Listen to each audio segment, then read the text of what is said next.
మహారాష్ట్ర సతారా జిల్లాలో నయాగావ్ అనే గ్రామంలో 1831 జనవరి 3న జన్మించారు. సావిత్రిబాయి కుటుంబానికి తెలంగాణ ప్రాంతంతో బంధుత్వం ఉంది. వీరి బంధువులు నిజామాబాద్ జిల్లాలో ఆదిలాబాద్ చుట్టుపక్కల ఉన్నారు. సావిత్రిబాయి తన 9వ ఏటనే 12 ఏండ్ల జ్యోతిరావు పూలేను వివాహం చేసుకున్నారు. దంపతులకు సొంత పిల్లలు లేరు. యశ్వంతరావు అనే బ్రాహ్మణ వితంతు కుమారుడును దత్తత తీసుకున్నారు.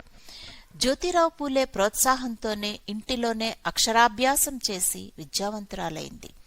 అహ్మద్ నగర్లో ఉపాధ్యాయునిగా శిక్షణ పొందారు.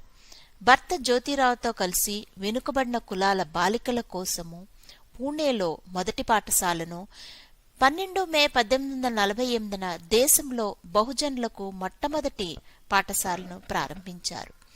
సమాజంలో ఎన్ని అవమానాలు ఎదురైనా మడమ తిప్పని దీశాలి ఆమె. 4 సంవత్సరాల్లో గ్రామీణ ప్రాంతాల్లో 20 పాఠశాలలు ప్రారంభించి ఉచిత విద్యను అందించారు. దళితులు, స్త్రీల విద్యా వ్యాప్తికి కృషి ప్రారంభించే నాటికి ఆమె వయసు కేవలం 18 ఏళ్లు. మొత్తము 52 పాఠశాలను ప్రారంభించారు.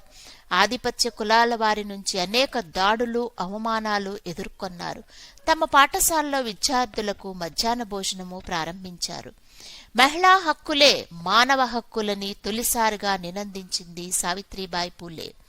స్త్రీలను చైతన్యపరచడానికి 1852లో మహిళా సేవా మండల్ అనే మహిళా సంఘాన్ని, సత్యశోధక్ సమాజ్ను ప్రారంభించి బాల్య వివాహాలకు, మూఢనమ్మకాలకు, సతీ సహగమనానికి వ్యతిరేకంగా, వితంతు పునర్వివాహాల కొరకు ఆనాటి వ్యవస్థకు వ్యతిరేకంగా బలమైన ఉద్యమమే నడిపారు.